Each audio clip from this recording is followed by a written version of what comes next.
Welcome to Street Memories, Catherine Street. Now, social media can be incredibly useful. You and others from around the world being able to see this presentation online at any time, for instance, or joining a Facebook group and having memories jogged and shared by seeing a rare photo or reading someone's comment on that photo. Now, I'm a long-standing member of the Fisherton History Society and always enjoy seeing the posts on their Facebook page. But it's sometimes the randomness of the way Facebook works that makes me realise how many memories of one particular place, Catherine Street for instance, can get so easily lost. And so I thought I'd bring some together, with the added interest of the occasional personal comment and story. The things that make local history so interesting. First formed for people with an interest in the history of the Fisherton area of the city, Fisherton History Society soon expanded to cover interests all over Salisbury.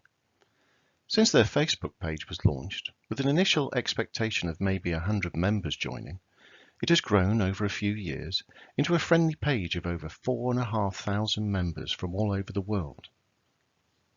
In that time-honoured BBC-like statement, I should also mention that other local history societies are available. Looking up along St John Street, you can see an early view of the crossroads created by New Street to the left, Ivy Street to the right, and Catherine Street straight ahead. And it's from that point we'll journey along what was one of Salisbury's finest thoroughfares of shops and businesses.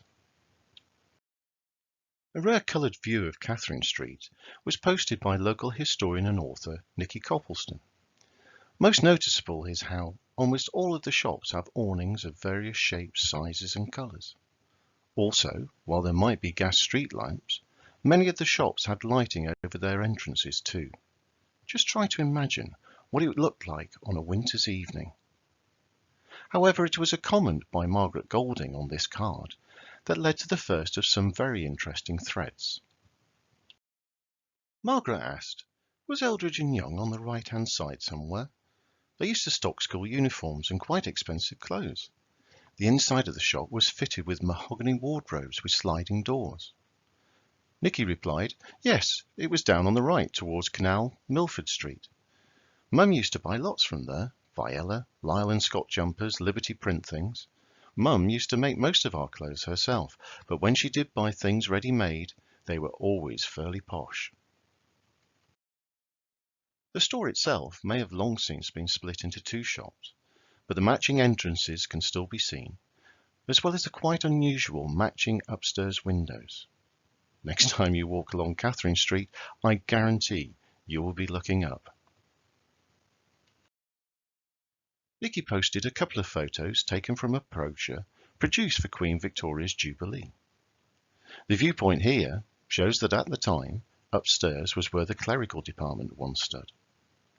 Knowing of the standard of quality that Eldridge and Young held dear, I'm sure this is where all the best-dressed clergy came.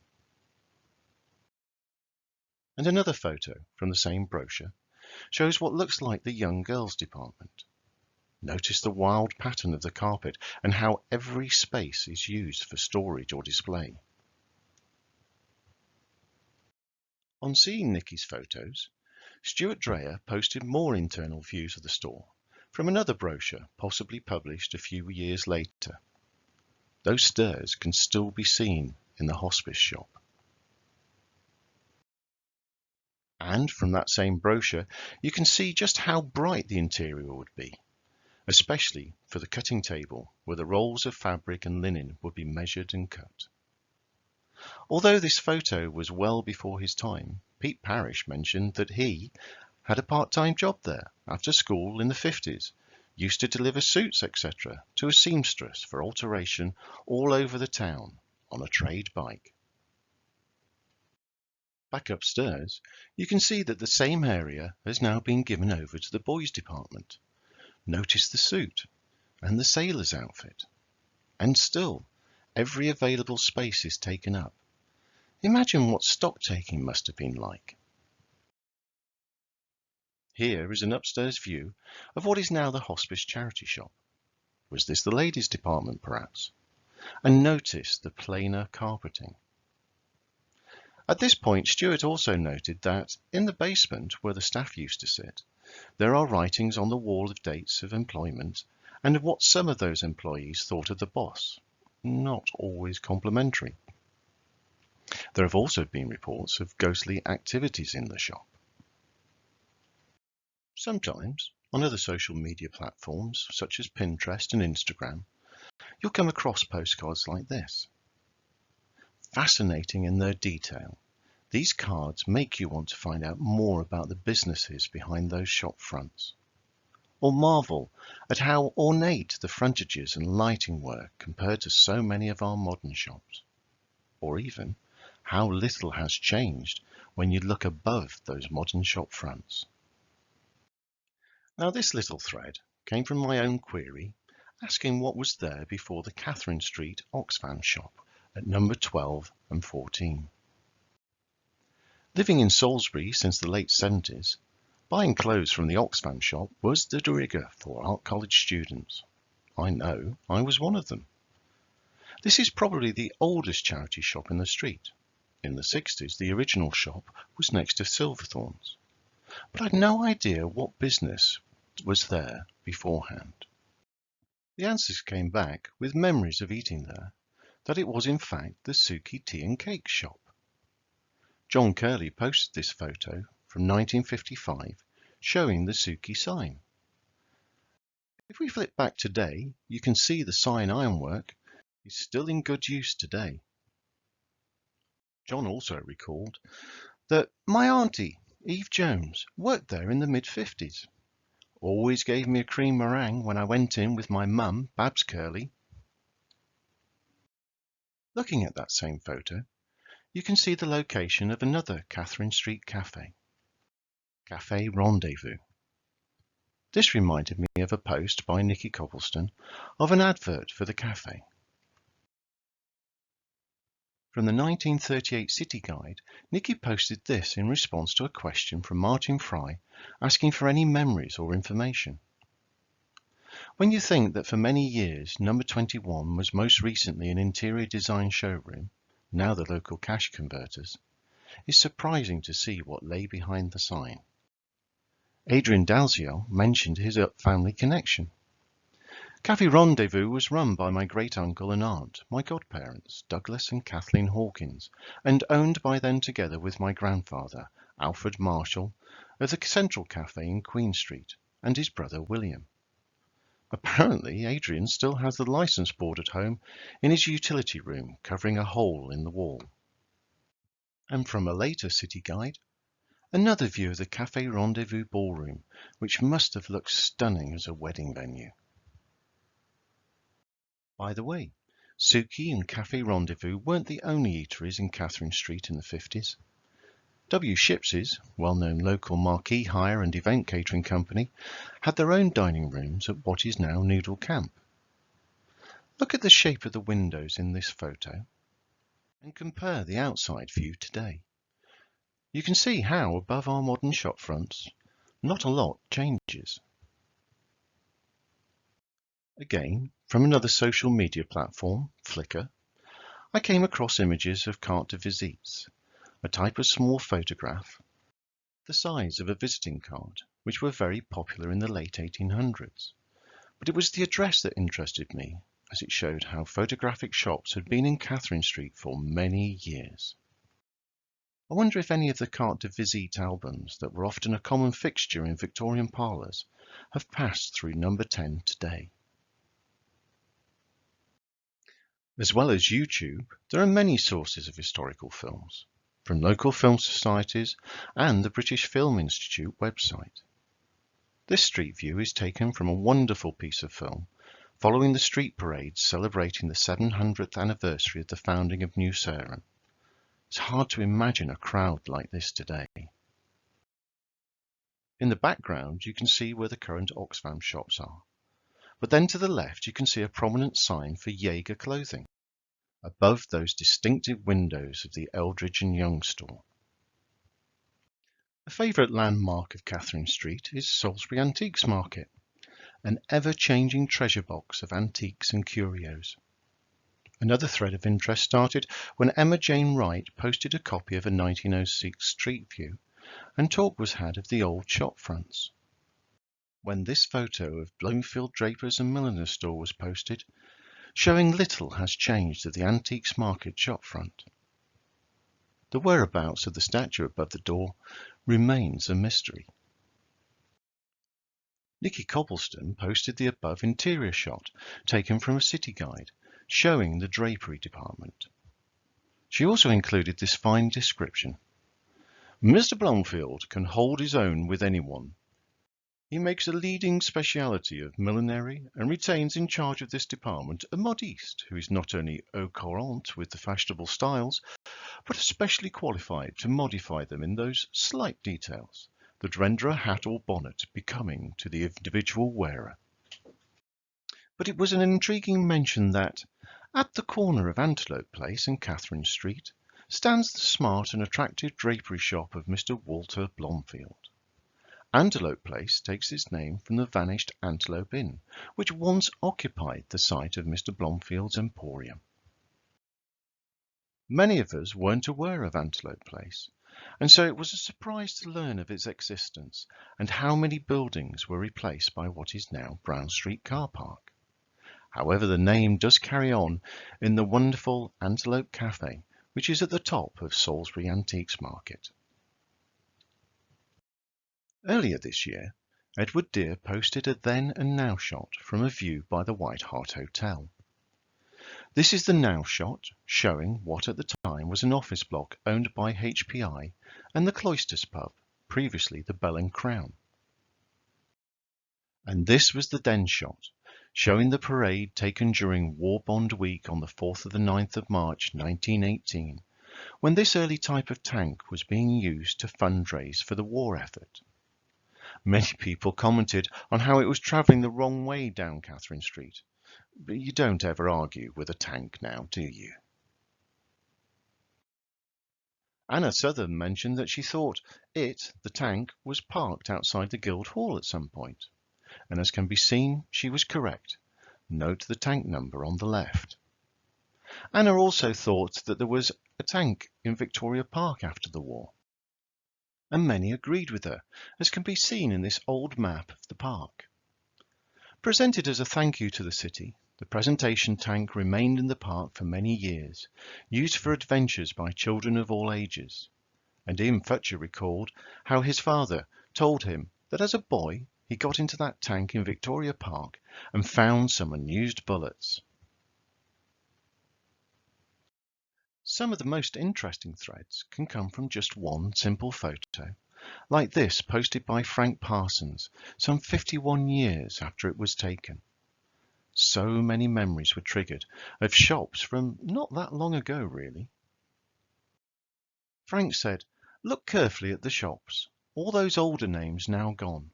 My friend George Hill ran Rambridge's Jewellers and Silver in its last few years, next to Wilson's, which is now Specsavers." Geraldine Roberts commented, "Third or fourth shop down on the left, Playfair's Shoe Shop. I worked there from 69 to 72. Susie Canfield remembered that it later became Stanger's in the 70s and 80s. It still continues as a musical instrument shop called the Music Room." And members also remembered shops like Millward's Shoe Shop, Turner's the Jewellers, and the TSB Bank.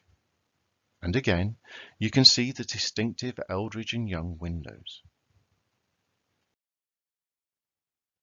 There's a glimpse of number 15 in the previous view from 1968, when the business was a carpet fitters.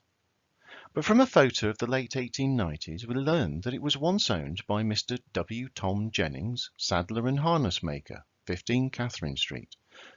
For the last 100 years, the business has been flourishing here, and Mr. Jennings succeeded Mr. Robert Churchill. Unfortunately, as pointed out by Jeff Lang, Jennings didn't last there for long. Paffett's Cycle Shop opened there 1898. For many years, it was Salisbury Hi-Fi Shop, where many an hour was spent drooling over the completely out of my price range hi-fi equipment. I wonder why they swapped the position of the entrance door. As we come back towards St. John Street, This photo from the 1950s shows a glimpse of what was Wessex Motors garage on the corner of New Street and Ivy Street. And even now, some 60 to 70 years after that first colour postcard, some of the shops still have awnings. Do any shops have them now? Posted by Peter Hobbs, this is a photo of Wessex Motors after it was taken over by the Henleys Group. If you look closely, you can just see the Henleys name above the Wessex Motor sign. Peter went on to say, the forecourt was on the corner of New Street and Catherine Street, where HPI was built later. I worked in the New Street workshop as a Saturday job, then stayed on full-time when I left school in the late 60s. I was still with them when they moved the commercial to Tollgate Road, and the cars to where the Mercedes garage is now. The entrance where the man is standing was in New Street and led to the showrooms and workshops. The commercial works Peter mentioned were on up from there. To give a little perspective, the man is standing where is now the entry and exit to the New Street multi-storey car park. Stu Watley remembered that this was where my mother was an airframe inspector for the Spitfire building back in the day. They were taken out at night and towed up to Hudson's Field. To find out more about this once well-kept secret of Salisbury, I highly recommend both the film and book Secret Spitfires. Talking of film, the garage makes the briefest of appearances in the Salisbury Cine Club's award-winning documentary City of Salisbury from 1962. Filmed as part of the Salisbury Around the Globe week, it was sent to Salisbury in southern Rhodesia. The whole film is a wonderful snapshot of Salisbury in the early 60s and is available on the DVD Salisbury in the 60s from Windrose Rural Media Trust. Posted by Nigel Rowe, here's a final shot of Wessex Motors taken from an unusual angle, amongst the foundations of what would become the Alexandra Rooms, local tax office and courts. As Nigel said, my parents ran the confectioners and tobacconists opposite Wessex Motors. They had it from the war years till around the mid-50s. It was in my mother's name, D.A. Rowe. The shop is on the far right, behind the street lamp and the black sedan. Now personally, for all those times I've sat drinking in the Bell and Crown and the Cloisters, whatever it was called at the time, I never actually realised I was sat in a former shop front. Sadly, developers of the 1960s and 70s made what some would call grave mistakes in allowing the demolition of some buildings. Number 40, for instance. Posted by Frank Parsons, this photo shows Franklin's The Lampshade People. Frank pointed out that this would have originally been a timber-framed building before the false front of mathematical bricks was added. But it was the eagle eye of Caroline Elkington that spotted next door, number 42, as being radio rentals. This sparked a whole thread on the cost of renting a TV in the late 60s. And as Hilary Ann Topp noticed, only 25 shillings per week, it says in the window. That seems rather a lot. Well, it was a colour TV after all. Fortunately, Hilary also had a better photo of number 42, because A. Oliver, tailor and hosier, was where her granddad, Alan Topp, worked as a tailor's cutter, probably before World War I. Unfortunately, these photos are all that remains of these buildings, as they were both pulled down to make an entrance to what would become the old George Mall. Another good thing about social media platforms is that they can help people looking for photos with a family connection.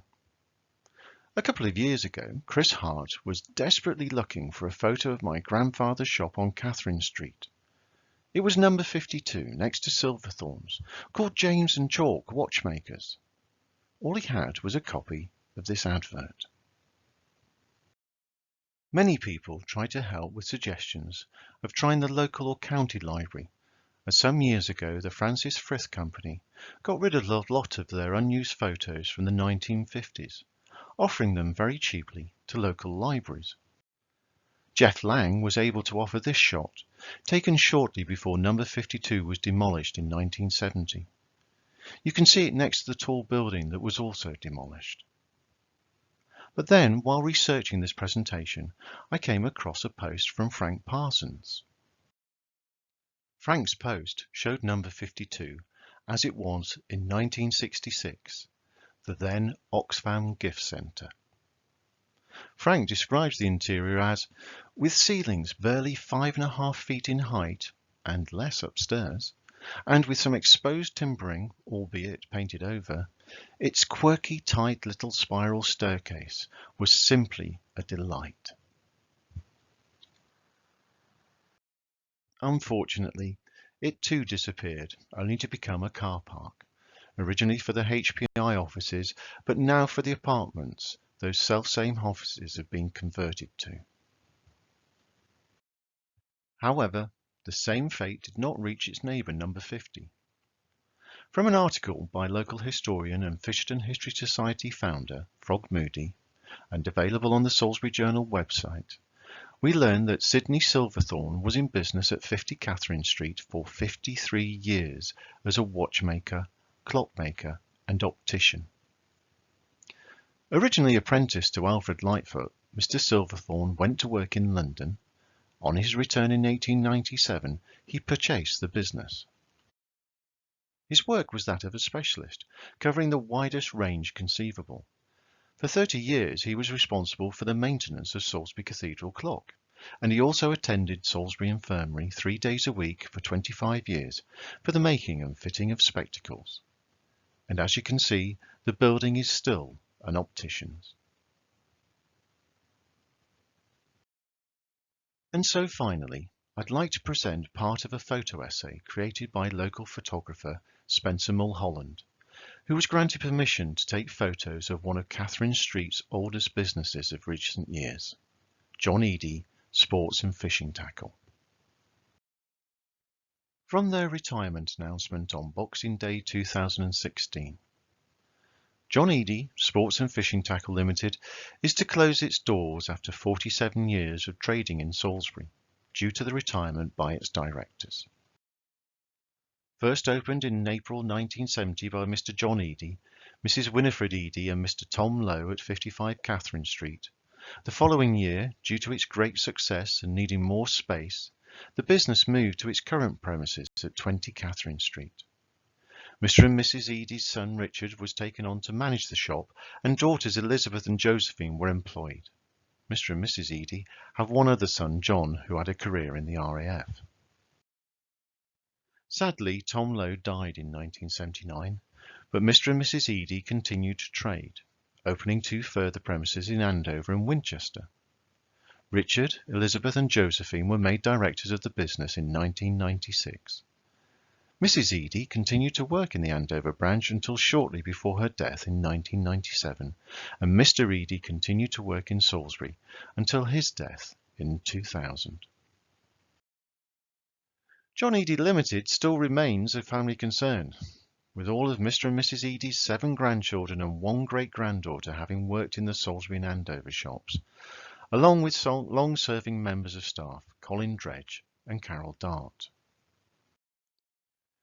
Richard Eadie, Elizabeth Brown and Josephine Crowther are looking forward to retirement and spending time with their families. They said, "We would like to thank our family, staff and customer past and present for supporting our family business and wish you all a very prosperous new year." The store finally closed in March 2017. What was lovely was the response to Spencer's photo essay. Here, looking into the office, were, Justin Sanford remembered, old John Eadie sitting there doing his books, and I used to have lunch there. And Sandra Tobin recalled how her mum was the bookkeeper in this office for years. And here is what makes for a good photo essay, seeing areas that were never normally available to the general public. Ignoring the smallest room to the left, you can start to imagine what this landing looked like 100 years ago. 100 years before people would visit to buy maggots every week for father-in-law to go fishing, Sally Ted, or fishing hooks for my dad's birthday, Joe Lindley Scott, and loving going to buy my fishing gear and bait, Paul Elgar. For Declan Spreadbury, it was my favourite shop in Salisbury growing up. It had everything. The staff were so friendly and knowledgeable, my go-to for fishing gear and bait. But it wasn't just fishing tackle and live bait at John Eady's. It was very much the go-to place for all good quality sporting equipment. A great shop for so many different sports. Staff there were always so nice. Natasha Ellis. Always had a good selection of darts and accessories. Even had a board you could have a practice on. Sid Kent. All my sports footwear and kit came from John Eady's when I was growing up, and looking at these photos has reminded me how much I bought for my own children there when they were growing up. Trainers, running spikes, tennis rackets, swimming gear, sports bags. Jane McNeil. And to show there was something for everyone, Mobius Krull and Richard Thornborough both remember buying catapults there too. Looking from a different angle, you have to admire the workmanship that went into creating this staircase. And you know, to the left, there's actually a door to the next door building behind those tennis balls. And I wonder if the stairmakers ever considered those handmade steps would be used as mini warehouse-like storage of box upon box of sports shoes. Like some of the other Catherine Street shops we've seen, every space is taken for display or storage. For all the frontages we've seen today, there's always the rear view, the one not often seen, but thanks to Spencer, you can see a little of what's behind. From the side of the Odeon Cinema to the left, and the back of what was originally Bloom's department store in the distance, every space has been taken up. Even across the other way towards the New Street multi-storey car park, the only space not covered would be the courtyard behind Traveller's World and the entranceway to the old George Mall. What stories could those rooms behind all those windows tell? Thank you for taking the time to listen to my presentation. I'm sure many of you are wondering why there's no mention of your favourite shops like Southern's, the Sharp Practice, the Serum Showing Shop, etc. Or the nightclubs of many names, Gordon's, Bentley's, Goldfinger's, the Music Box, Spirit and Candy. Maybe they'll appear in another Street Memories presentation. In the meantime, I hope this has brought many memories to you, or even ignited a further interest in local history and how social media can help bring it to life. But one final question remains. Just who, or what, has seen most of those changes that have made Catherine Street such a treasure trove of memories? My thanks go to all those who have allowed me to use their photos in this presentation. In particular to Spencer Mulholland for his John Eady photos, and to Carwyn Davies for permission to use his lovely 2017 shot of Catherine Street as the front cover image. Also to all the members of Fisherton History Society who've helped expand my knowledge of the history of Salisbury in many surprising ways. And a final request from me. If you do have any memories of Catherine Street you'd like to share, please leave them in the comments below and add something more to the pool that is our local history. Thank you.